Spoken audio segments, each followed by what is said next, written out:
आपने कभी किसी को अस्पताल में या दुर्घटना के ठीक बाद ऑक्सीजन मास्क पहने हुए देखा है? आपको क्या लगता है कि ये ऑक्सीजन मास्क किस लिए होते हैं? क्या इन मास्क के उपयोग का अर्थ ये है कि हमारे अंगों को जितनी अधिक ऑक्सीजन मिलेगी वे उतना ही बेहतर कार्य करेंगे? हमारा उद्देश्य कूपिका से शरीर के विभिन्न ऊतकों तक ऑक्सीजन पहुंचाने की प्रक्रिया को समझना है। श्वसन मानव शरीर के सबसे महत्वपूर्ण कार्यों में से एक है। अंतः श्वसन पर ऑक्सीजन समृद्ध वायु श्वास नली में प्रवेश करती है और श्वसनी से होते हुए फेफड़ों तक पहुंचती है।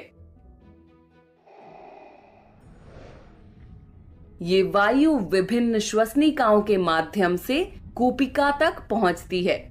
बाह्य रूप से सभी कूपिकाओं में केशिकाओं का घना जाल होता है। कूपिका का एक अनुप्रस्थ काट जो अंतः श्वसन के तुरंत बाद प्रेक्षित होता है, कूपिका गुहा के भीतर ऑक्सीजन गैस की उच्च सांद्रता को दर्शाता है।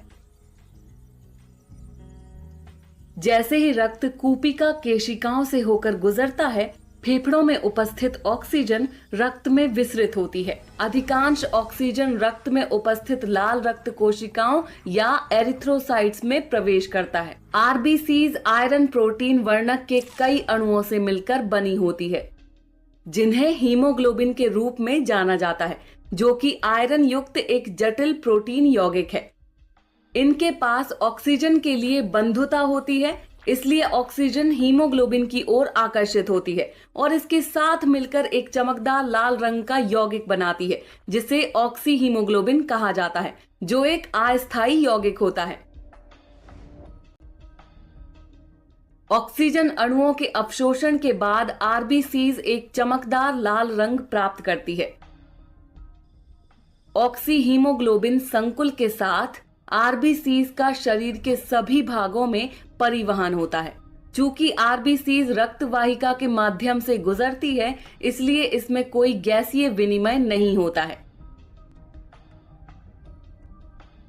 जब आरबीसीज ऊतक कोशिकाओं तक पहुंचती है, जहां ऑक्सीजन सांद्रता निम्न होती है, तो वे ऑक्सीजन मुक्त करती हैं, जो कि ऊतक कोशिकाओं में अवशोषित होती है।